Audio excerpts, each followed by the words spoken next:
Hello बच्चों, मैं प्रहलाद साहब सभी का पुनः स्वागत करता हूं आपका अपना यूट्यूब चैनल रामानुजन एकेडमी पर।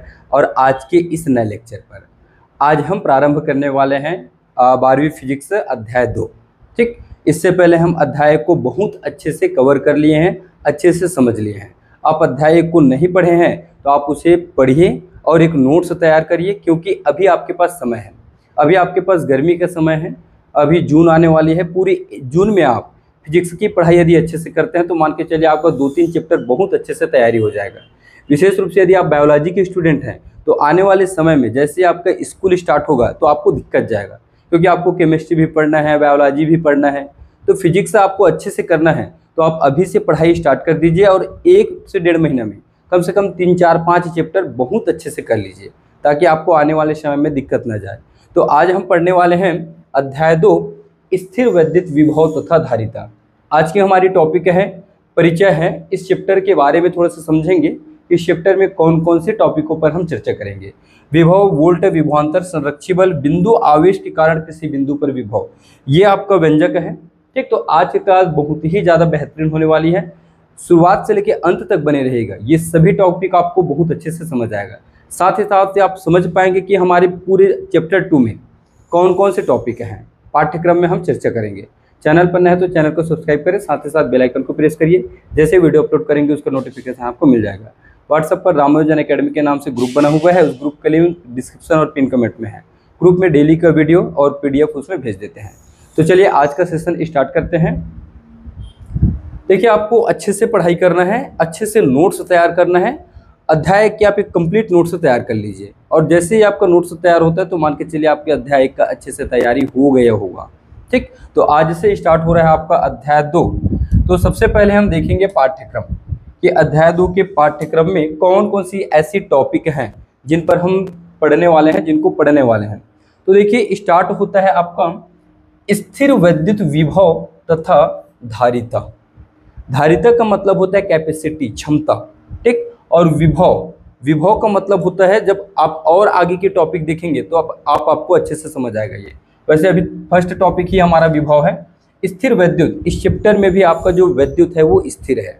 ठीक है, यहाँ देखिए पाठ्यक्रम में आपका फर्स्ट टॉपिक है विभव, उसके बाद सेकंड विभवांतर, बिंदु आवेश, फिर द्विध्रुव और आवेशों के निकाय के कारण वैद्युत विभव, समविभव पृष्ठ है। जैसे पिछले चैप्टर में हम लोगों ने पढ़ा था विद्युत क्षेत्र रेखा, वैसे एक समविभव आता है इसमें। 2 बिंदु आवेशों के लिए स्थितिज ऊर्जा, स्थिर वैद्युत क्षेत्र, वैद्युत द्विध्रुव, चालक तथा विद्युत रोधी, चालक के अंदर मुक्त और बद्ध आवेश, परावैद्युत तथा वैद्युत ध्रुवण, संधारित्र तथा धारिता। यहाँ से आपका इंपॉर्टेंट टॉपिक स्टार्ट होता है, संधारित्र तथा धारिता से। संधारित्र को श्रेणी क्रम और समांतर क्रम, इस टॉपिक से 1-2 नंबर के न्यूमेरिकल क्वेश्चन फिक्स है, पूछते हैं हर साल। ठीक है, उसके बाद है आपका समांतर पट्ट संधारित्र, और यहीं पे आता है आपका एक स्थितिज ऊर्जा आता है जो परावैद्युत माध्यम के साथ संधारित्र में संचित ऊर्जा का है। ये टॉपिक हर साल 5 नंबर में पूछते हैं, क्योंकि देखिए 5 नंबर में आपका चैप्टर 1 और चैप्टर 2 दोनों में से एक क्वेश्चन आना है। तो एक चैप्टर 1 से आता है और एक 5 नंबर के क्वेश्चन चैप्टर 2 से आता है। तो इन टॉपिकों से पूछा जाता है। संधारित्र में संचित ऊर्जा है, समांतर प्लेट संधारित्र है, परावैद्युत पदार्थ की उपस्थिति में समांतर प्लेट संधारित्र की धारिता ज्ञात करो, और एक वान डे ग्राफ जनित्र है। ठीक, तो इस प्रकार से हमारा चैप्टर 2 का ये पाठ्यक्रम है, सिलेबस है। तो फर्स्ट टॉपिक है हमारा वैद्युत विभव। वैद्युत विभव को हम समझेंगे। वैद्युत विभव को देखते हैं, क्या होता है वैद्युत विभव। देखिए, यहाँ पे आपका हेडिंग है वैद्युत विभव। वैद्युत विभव क्या होता है समझें। सबसे पहले हम जानते हैं ये हमारा क्या है, एक बिंदु A है और ये बिंदु B है। ये एक वैद्युत द्विध्रुव है। वैद्युत द्विध्रुव किसे कहते हैं? 2 विजातीय आवेशों से बने निकाय को वैद्युत द्विध्रुव कहा जाता है। उनके बीच की दूरी होती है अल्प दूरी। ठीक, तो ये वैद्युत द्विध्रुव है, तो ये पूरा एरिया क्या है आपका, वैद्युत क्षेत्र है। क्या है? विद्युत क्षेत्र है। तो विद्युत क्षेत्र के किसी बिंदु में, अब ये टोटल आपका क्या है, विद्युत क्षेत्र है, और अनंत पर कोई आवेश रख दिए हैं हम। कहाँ पे रखे हैं? अनंत पर। ध्यान देंगे, अनंत पर एक परीक्षण आवेश, जिसे हम लोगों ने यहाँ पे दर्शाया है Q0 से। अनंत पर एक परीक्षण आवेश Q0 है, जिसको हम अनंत से उठा के इस कहीं पे भी लाएंगे, विद्युत क्षेत्र के किसी एक बिंदु पर लाएंगे, तो हमको कार्य करना पड़ेगा। भाई यहाँ से आप उठाओगे यहाँ तक लाओगे तो आपको कार्य करना पड़ेगा, ठीक। तो उस बिंदु को ही विद्युत विभव कहा जाता है और इसे हम दर्शाते हैं V से। किससे दर्शाते हैं? V से। थोड़ा ध्यान से देखें, एक बार डेफिनेशन देख लेते हैं। एकांक धनावेश को अनंत से विद्युत क्षेत्र के किसी बिंदु तक लाने में जितना कार्य करना पड़ता है, भाई आप किसी चीज को उठा के ऐसे ले जाओगे तो कार्य तो करना पड़ेगा, बिना कार्य का आप कुछ भी नहीं कर पाएंगे। तो अनंत से परीक्षण आवेश को विद्युत क्षेत्र के किसी बिंदु तक लाते हैं तो हमको कार्य करना पड़ता है W, ठीक। और कार्य करना पड़ता है तो उसे उस बिंदु का वैद्युत विभव कहते हैं। क्या कहते हैं? वैद्युत विभव। और इसे दर्शाया जाता है V से।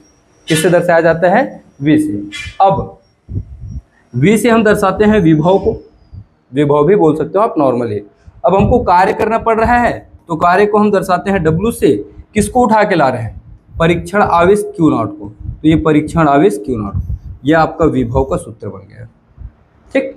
परीक्षण आवेश Q0 को अनंत से विद्युत क्षेत्र के किसी बिंदु तक लाने में जो कार्य करना पड़ता है उसे उस बिंदु का वैद्युत विभव कहते हैं। इसे V से दर्शाते हैं। छोटी सी परिभाषा है, ध्यान रखेंगे। विभव मतलब अनंत से विद्युत क्षेत्र के अंदर कोई बिंदु लाएंगे हम परीक्षण आवेश को, ठीक है। उसके बाद इसका आता है विमीय सूत्र, ठीक। विमीय सूत्र यहीं से निकाल लीजिए आप। V W मतलब कार्य, कार्य का विमीय सूत्र होता है mL² T-2, ये कार्य का होता है। आवेश का होता है AT। क्या होता है? AT। अगला स्टेप हो जाएगा आपका, A ऊपर जाएगा, T के घात में 1 है तो T का घात 1 ऊपर जाके -1 हो जाएगा, तो -1 होगा तो इस -2 से जुड़ जाएगा, तो ये होगा m, फिर ये L का स्क्वायर T, -2 पहले से है, -1 और जाएगा तो -3 हो जाएगा, और A ऊपर जाके हो जाएगा A का -1। इस प्रकार से विमीय सूत्र इसका बनता है mL² T-3 और A-1, ठीक। यहाँ पे ये बना हुआ है, देखिए लिख दिए हैं, लेकिन जितना लिखा है उसको मैं फिर से आपको समझाता हूँ हर वीडियो में, हर क्लास में, ठीक।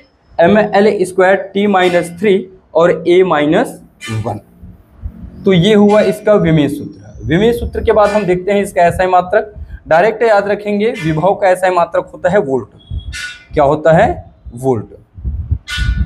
विभव का SI मात्रक हो जाता है वोल्ट, डायरेक्ट याद रख लेंगे इसको, ठीक है। यहाँ पे लिखा प्रकृति होती है, कार्य एक अदिश राशि है और विभव भी एक अदिश राशि होगा। कार्य एक अदिश राशि है, इस वजह से विभव भी अदिश राशि होगा। और इसका SI मात्रक की बात करें तो विभव का SI मात्रक होता है वोल्ट। क्या होता है? वोल्ट। अब यहीं पे 1 वोल्ट की परिभाषा देखिए आप। 1 वोल्ट विभव को मात्रक क्या होता है? वोल्ट। तो वोल्ट को हम लिख देंगे 1 वोल्ट। कार्य का मात्रक होता है जूल। क्या होता है? जूल। तो W का मात्रक हो जाएगा आपका जूल, तो 1 जूल। आवेश का मात्रक होता है कूलाम, तो 1 कूलाम। तो हम इसको लिख सकते हैं, ध्यान से देखें, 1 जूल, ये 1 जूल ऊपर वाला लिखा, बटे के चिन्ह को हम प्रति कहते हैं। क्या कहते हैं? प्रति। तो 1 जूल प्रति कूलाम, ये क्या है? इसका SI मात्रक है। जूल प्रति कूलाम बोल सकते हो या डायरेक्ट वोल्ट भी बोल सकते हो। विभव का SI मात्रक क्या हो जाएगा आपका? वोल्ट, ठीक। चलिए आगे देखें। यहां पे देखो 1 वोल्ट की परिभाषा है। 1 वोल्ट की परिभाषा है, समझें। V बराबर क्या होता है आपका? W/Q0। V को मात्रक 1 वोल्ट, कार्य का मात्रक 1 जूल और आवेश का 1 कूलाम, ये होता है सूत्र, ठीक। अब विभव मतलब क्या समझते हैं? ये एक विद्युत क्षेत्र है। क्या है? विद्युत क्षेत्र है। यहाँ पे अनंत में कोई परीक्षण आवेश है Q0, ये अनंत का चिन्ह है, ठीक है। इस परीक्षण आवेश को हम विद्युत क्षेत्र के किसी बिंदु तक लाते हैं। अब सबको आप SI मात्रक के रूप में पढ़िए। कैसे? देखो, 1 कूलाम आवेश को, इस परीक्षण आवेश को हम बोलेंगे 1 कूलाम आवेश। SI मात्रक के साथ पढ़ना है आपको, ठीक है। 1 कूलाम आवेश को अनंत से विद्युत क्षेत्र के किसी बिंदु तक लाने में, अनंत से विद्युत क्षेत्र के किसी बिंदु तक लाने में एक जूल का कार्य करना पड़ता है, एक जूल का कार्य करना पड़े तो उस बिंदु का विभव हो जाता है 1 वोल्ट। फिर से देखें, क्या 1 कूलम आवेश को अनंत से विद्युत क्षेत्र के किसी बिंदु तक लाने में 1 जूल का कार्य करना पड़े तो उस बिंदु का विभव होता है 1 वोल्ट। एक बार परिभाषा यहाँ पे लिखे, उसको आप देखिए, 1 कूलम धन आवेश को अनंत से विद्युत क्षेत्र के किसी बिंदु तक लाने में 1 जूल का कार्य करना पड़े तो उस बिंदु का विभव हो जाता है 1 वोल्ट। क्या हो जाता है? 1 वोल्ट। ठीक, क्लियर। अब समझते हैं हम तुरंत विभवांतर। देखो, विभवांतर, विभव में अंतर ही विभवांतर हो जाएगा, तो बहुत आसान है। विभव में अंतर ही क्या हो जाएगा? आपका विभवांतर हो जाएगा। जैसे देखें तो ये आपका क्या है? विद्युत क्षेत्र है। ठीक, तो विद्युत क्षेत्र में एक बिंदु से दूसरे बिंदु तक लाने में हमको कार्य करना पड़ता है। विद्युत क्षेत्र में एक बिंदु से दूसरे बिंदु तक लाने में हमको कार्य करना पड़ता है। परीक्षण आवेश यहाँ पे है, इसको हम यहाँ पे लाएंगे, यहाँ पे, तो हमको जो कार्य करना पड़ेगा वो कहलाता है आपका विभवांतर।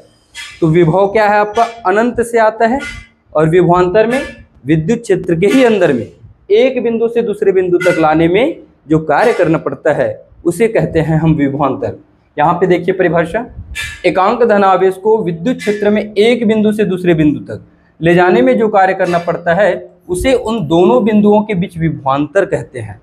दोनों बिंदु, एक बिंदु ये, दूसरे बिंदु ये, दोनों बिंदुओं के बीच क्या कहते हैं? उसे विभवांतर कहते हैं। यह एक अदिश राशि है, ये भी अदिश राशि है। ठीक है, इसका भी सूत्र सेम होगा। विभव में अंतर, जैसे ये बिंदु ए है और ये बिंदु बी है, ए का विभव हो जाएगा वी ए और बी का विभव हो जाएगा वी बी। ठीक, और दोनों के बीच का अंतर, इन दोनों के बीच के जो काम होता है वही कहलाता है आपका विभवांतर। यहाँ देखो, दोनों बिंदुओं के बीच का विभवांतर कहते हैं।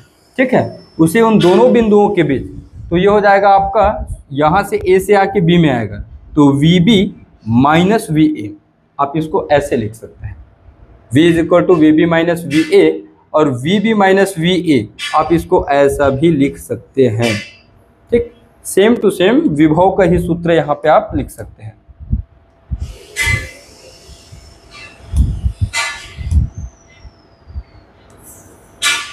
ये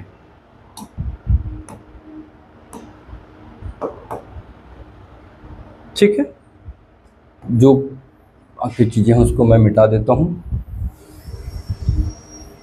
यहाँ पे एक छोटे से डायग्राम बना हुआ है, देखें, बिंदु O है जिस पर प्लस क्यू आवेश स्थित है, बिंदु O पर प्लस क्यू आवेश स्थित है। इसी के अंदर में एक बिंदु A है जिस पर परीक्षण आवेश Q नॉट स्थित है। उस परीक्षण आवेश Q नॉट को हम B तक लाएंगे। कहाँ तक लाएंगे? B तक लाएंगे। तो इसके बीच में जो हमको कार्य करना पड़ेगा उसे उन दोनों बिंदुओं का विभवांतर कहेंगे। क्या कहेंगे? विभवांतर। ये डायग्राम आप बना सकते हैं। ठीक है, तो ये छोटी सी परिभाषा और ये डायग्राम SI मात्रक विमेय सूत्र जो विभव का होता है उसी का इसमें भी होगा, क्योंकि कार्य मतलब जूल और Q मतलब आवेश, जूल प्रति कूलम अर्थात वोल्ट, इसमें भी आप वोल्ट बोल सकते हैं। विमेय सूत्र जो उसका था, क्या था विमेय सूत्र उसका? देखो, उसका विमेय सूत्र था mL²T-3A-1। ठीक, सेम यही उसका भी होगा। विभव विभवांतर के सूत्र भी सेम होते हैं, SI मात्रक भी सेम होंगे, विमेय सूत्र भी सेम हो जाएंगे, क्योंकि विभव से ही आपका विभवांतर, विभव में अंतर से क्या बना है?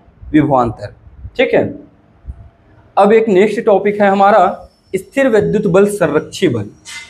इस टॉपिक से ही क्लियर है, संरक्षी बल अर्थात बल का जो मान है वो संरक्षी है। कैसे संरक्षित है समझिए, ये बिंदु A है, बिंदु A है, इस पर कोई एकांक धन आवेश स्थित है। उस एकांक धन आवेश को हम ऐसे चला के बिंदु B तक लाएंगे तो हमको कार्य करना पड़ेगा। कार्य अर्थात पथ WAB। अब उस एकांक धन आवेश को हम B के पास लाएंगे तो पुनः हम उसको क्या करेंगे? A के पास पहुंचाएंगे, तो हमको फिर से कार्य करना पड़ेगा WBA, B से A में। ठीक, ऐसे आया और ये जाएगा आपका इस प्रकार से। तो दोनों के जो किए गए कार्य है वो क्या है? शून्य है, क्योंकि जो आवेश है अपनी जगह से निकला था पुनः अपनी जगह में आ गया, तो किया गया कार्य शून्य, मतलब बल क्या है, संरक्षित है। ये छोटी सी एक डायग्राम बना हुआ है। यहाँ पे फर्स्ट सेकंड का मतलब है, इसको हम बोलेंगे पथ 1, रोमन में लिखा हुआ है, ये पथ 1 कहलाएगा और ये पथ 2 कहलाएगा। ठीक है, थोड़ा सा देखें, एकांक धनावेश को स्थिर वैद्युत क्षेत्र में, एक वैद्युत क्षेत्र है तो स्थिर वैद्युत क्षेत्र में एकांक धनावेश को किसी बंद परिपथ में चलाएंगे हम इसको, खुले परिपथ में नहीं, किसी बंद परिपथ में चलाने पर किया गया कुल कार्य। बंद परिपथ में चलाते हैं तो जो हमको कुल कार्य करना पड़ता है वह कहलाता है, कुल कार्य क्या होता है आपका, शून्य। कितना होता है, शून्य। अतः स्थिर वैद्युत क्षेत्र संरक्षी होता है तथा स्थिर वैद्युत बल की प्रकृति भी संरक्षी होती है। व्यंजक के माध्यम से समझें हम इसको, जैसे लिखूं यहाँ पे व्यंजक में, पथ 1, यहाँ इसको देखें, पथ 1 के अनुदिश किया गया कार्य। चलो नया पेज ले लेता हूं। पथ फर्स्ट के अनुदिश किया गया कार्य। पथ 1 के अनुदिश किया गया कार्य क्या हो जाएगा आपका, WAB। अब कार्य मतलब क्या होता है, देखो कार्य कैसे होगा आपका, ध्यान से देखिए इधर, यहां पे था बिंदु, यहां तक आया, ठीक, तो A का विभव क्या होगा, VA, और B का विभव क्या होगा, VB। तो विभव में अंतर, विभवांतर कहलाएगा आपका, तो हम लिखेंगे A से B में आएगा तो B का विभव माइनस A का विभव क्या हो जाएगा, B का विभव माइनस A का विभव, अर्थात हम लिख सकते हैं इसको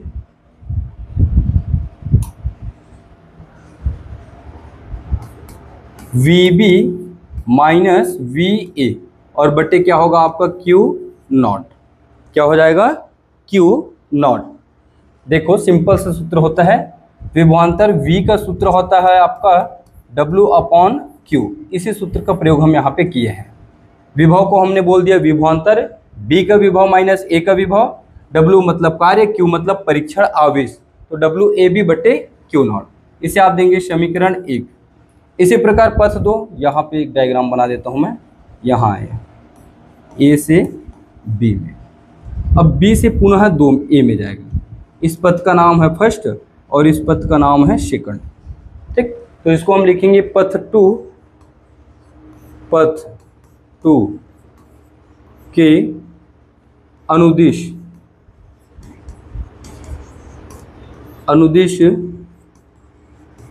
किया गया कार्य। पथ 2 के अनुदिश किया गया कार्य WBA और Q0 इज इक्वल टू 2 के लिए क्या होगा, यहाँ से जाएगा यहाँ, तो इसका विभव कितना है VB और इसका विभव कितना है VA। तो जब किसी भी 2 के बीच में हम अंतर देखते हैं तो याद रखेंगे हमेशा अंतिम माइनस प्रारंभिक होता है। तो हम यहाँ से प्रारंभ किए थे, यहाँ से, और यहाँ से यहाँ गए थे, तो ये प्रारंभ होगा और ये अंत होगा, तो अंतिम मतलब VA, प्रारंभ मतलब VB, तो A का विभव माइनस B का विभव, अर्थात ये हो जाएगा VA माइनस VB, समीकरण 2। समीकरण 1 और 2 को आपस में जोड़ो, समीकरण 1 धन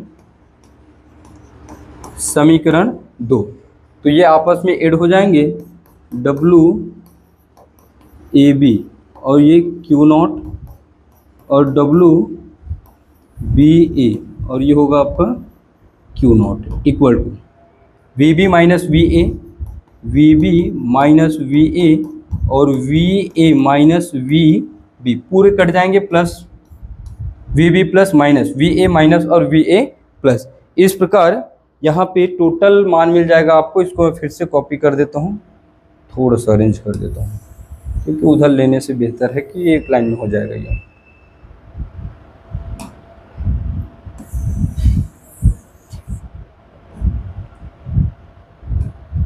इसको मैं फिर से कॉपी कर देता हूँ, ये आ जाएगा यहाँ इज इक्वल टू 0। इस प्रकार हम कह सकते हैं कि बंद परिपथ में किसी आवेश को चलाने पर किए गए कार्य का मान क्या होता है, शून्य होता है। यही संरक्षी बल है, इसको एग्जाम में आता है तो इतना बता दीजिएगा आप।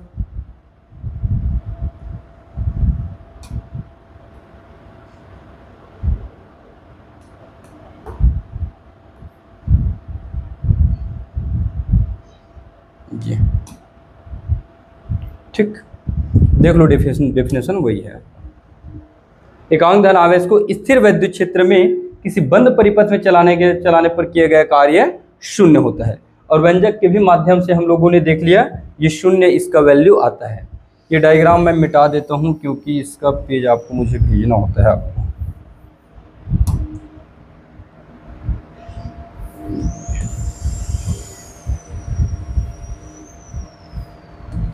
अगला टॉपिक है हमारा बिंदु आवेश के कारण विभव। बिंदु आवेश के कारण विभव। ये बिंदु आवेश के कारण किसी बिंदु पर विभव, ठीक है।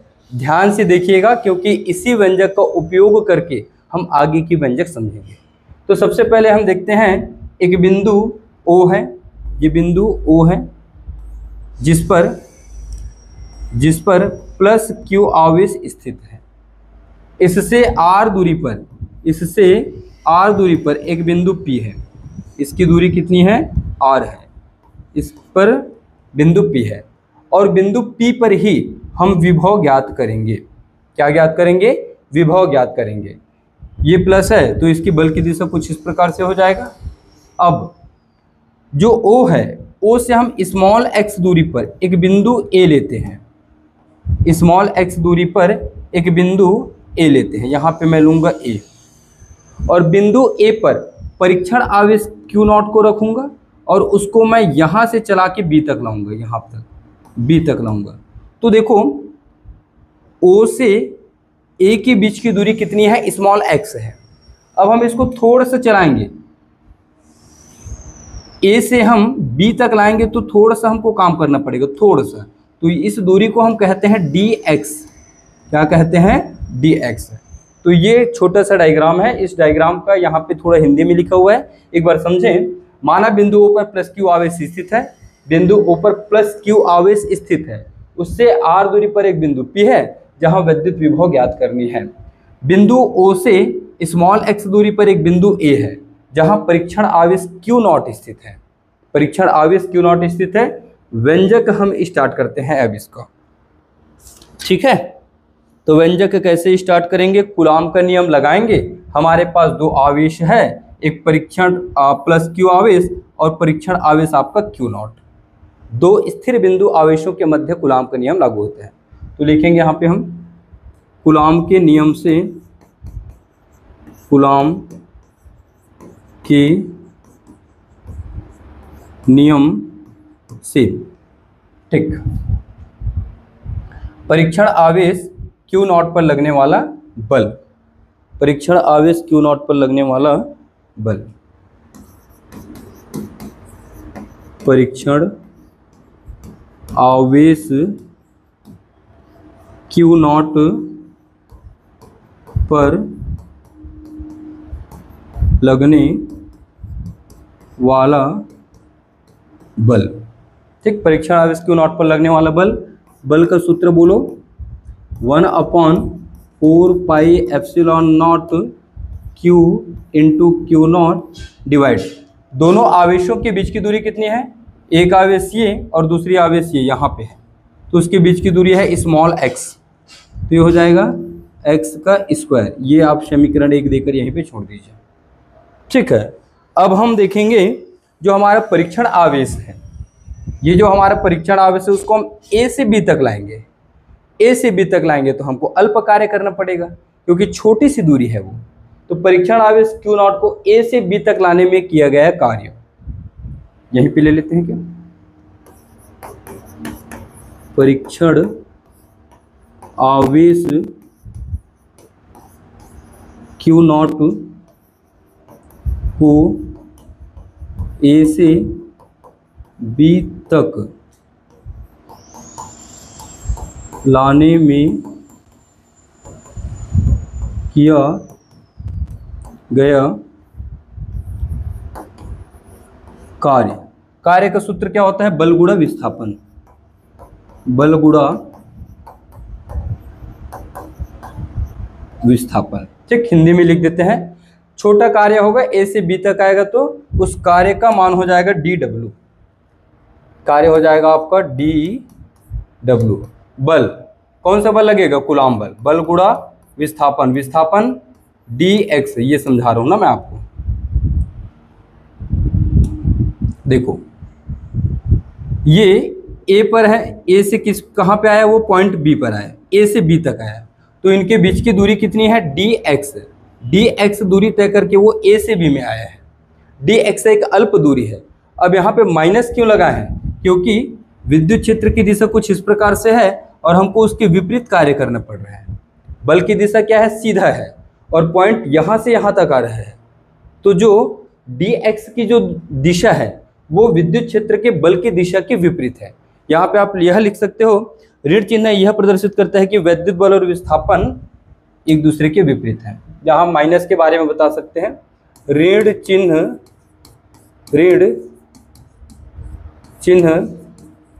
यह प्रदर्शित करता है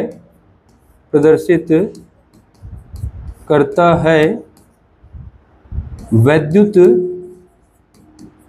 बल और विस्थापन की दिशाएं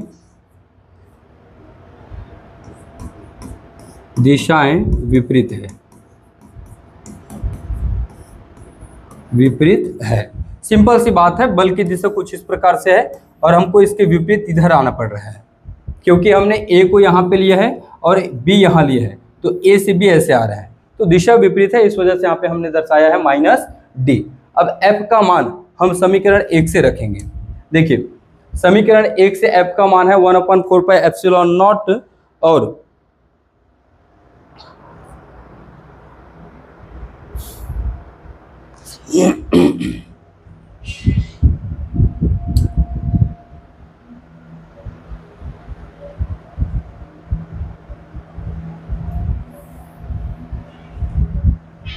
दिशाएं विपरीत है। सिंपल सी बात है, ये वैद्युत बल की दिशा है और आपका बिंदु ए यहाँ पे है जहाँ पे परीक्षण आवेश क्यू नॉट है।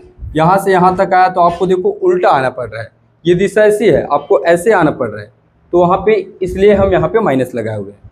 अब ये तो था ए से बी तक लाने में किया गया कार्य, लेकिन विभव ज्ञात करना है तो विभव का परिभाषा होता है अनंत से लाते हैं हम।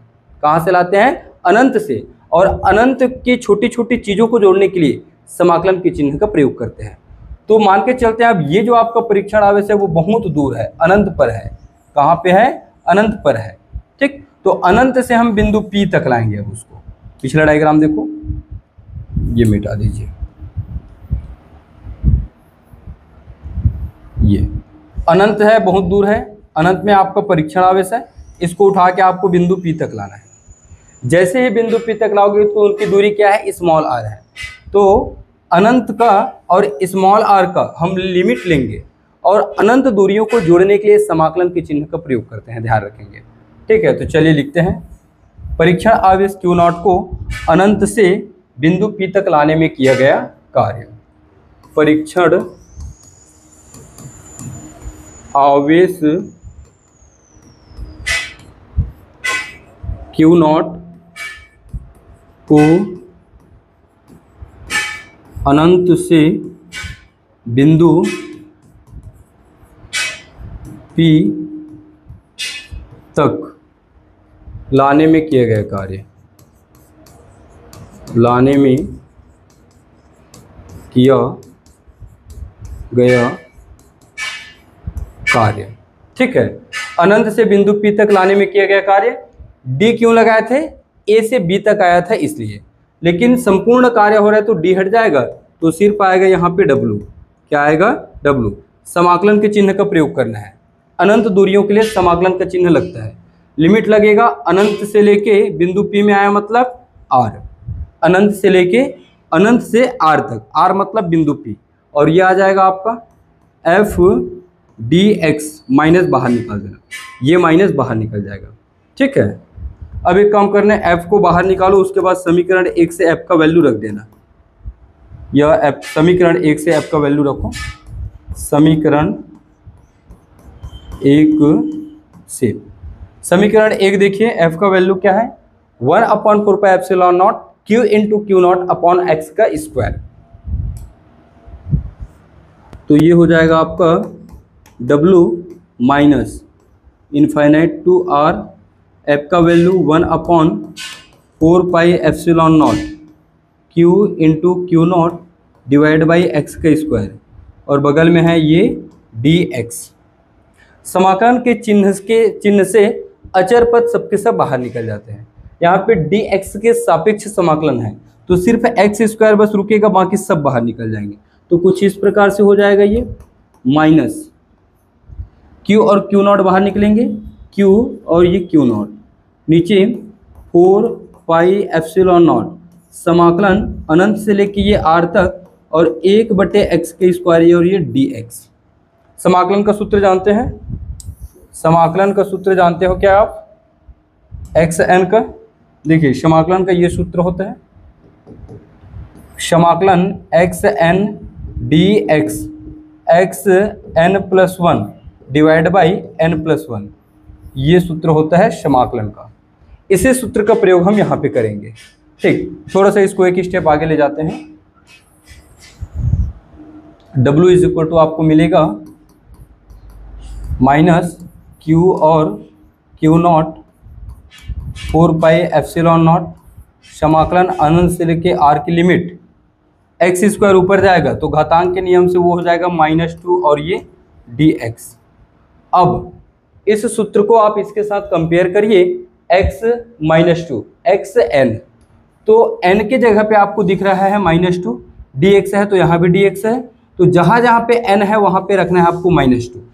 ठीक, तो कार्य का वैल्यू निकल के आ जाएगा यहाँ से -q और q नॉट 4πε0 x -2 + 1 और -2 + 1, जो लिमिट है वो राइट साइड में इधर आ जाता है ऐसे। ठीक, n के जगह हमने क्या रखा है, n की जगह -2, तो ये हो जाएगा आपका -q और q नॉट 4πε0, -2 + 1 को सॉल्व करेंगे तो -1 -2 + 1 -1, लिमिट है इनफाइनाइट टू r। ये माइनस बाहर निकाल के इस माइनस को प्लस बना देना, माइनस बाहर निकलेगा तो प्लस बनेगा, माइनस माइनस तो q इंटू क्यू नॉट 4πε0। देखो घातांक का नियम होता है a के घात में यदि -m होता है तो ये होता है a के घात में +m, ऐसे ये नीचे आके चेंज होता है चिन्ह इसका। ठीक, तो यहाँ पे -1 नीचे आएगा तो ये होगा x के पावर में +1, और ये अनंत और ये r, ये -1 हम छोड़ दिया, माइनस बाहर निकाल के माइनस +1 को छोड़ दिया, x के पावर जो -1 है वो नीचे आके x के पावर +1 हो गया। अब यहाँ पे 1 को लिखने की जरूरत तो नहीं पड़ती है, इस वजह से इसको छोड़ दीजिएगा। लिमिट का सूत्र आप जानते हैं, upper limit minus lower limit, अर्थात x के जगह r आएगा जिसे हम अपर लिमिट कहेंगे, q और q not 4πε0 1/r minus lower limit, x की जगह क्या आएगा, इन अनंत आएगा, ये 1/अनंत, और 1/अनंत का वैल्यू होता है 0, तो q और q नॉट 4πε0 और ये आया r, यह आया आपका कार्य का मान। देखो 1/अनंत का मान 0 हो जाएगा, ये आया कार्य का मान। अब हमको चाहिए वैद्युत विभव, क्या चाहिए, विभव। विभव का सूत्र क्या होता है, विभव v इज इक्वल टू होता है W/Q नॉट, तो W का वैल्यू वहाँ पे पुट कर दो, W का वैल्यू ये Q नॉट 4πε0 r, तो हो जाएगा Q नॉट 4πε0, और नीचे आपका फिर से Q नॉट है और यहाँ पे R है, Q नॉट से Q नॉट कट जाएगा, तो आप इसको अच्छे से लिखना चाहें तो देखो 1/4πε0 अच्छा लगता है लिखने में, तो हम इसको वैसे ही लिख लेते हैं, 1/4πε0 4 पाई एप्सिलॉन नॉट इंटू, यहाँ पे एक Q बचा है और एक R बचा है, तो Q अपॉन R, ये आपका विभव का अभिष्ट व्यंजक है, ये विभव का अभिष्ट व्यंजक है। ठीक, विभव के कारण हम अक्षीय स्थिति की गणना करेंगे तो इस सूत्र का प्रयोग हम वहां पे करेंगे। तो ये किसी बिंदु आवेश के कारण विभव के लिए अभिष्ट व्यंजक है। ठीक है, देख लीजिए अच्छे से। यहाँ पे थोड़ा सा आगे बढ़ाते हैं, थोड़ा सा R मतलब वो क्या है, अनंत दूरी। हम देखें यदि अनंत दूरी होता है तो दूरी का मान विभव क्या आता है, यहां ले रहा हूं मैं, यदि R इक्वल टू अनंत हो तो विभव कितना होगा बताइए आप मुझे। 1/4 pi epsilon not Q upon Anant, 1/4 pi epsilon not और Q डिवाइड बाई इनफाइनाइट। और किसी भी संख्या के बटे में यदि अनंत होता है तो उसका मान होता है 0। तो ध्यान रखेंगे, बस ये जानकारी के लिए बताया था मैं कि अनंत पर वैद्युत विभव का मान 0 होता है। क्या होता है, 0। इस प्रकार से हमारा आज का वीडियो और आज का क्लास कंप्लीट होता है। मिलते हैं नेक्स्ट क्लास में। वीडियो अच्छा लगा तो लाइक करें, अपने फ्रेंड लोगों को शेयर भी कर दीजिए। तब तक के लिए जय हिंद, वंदे मातरम।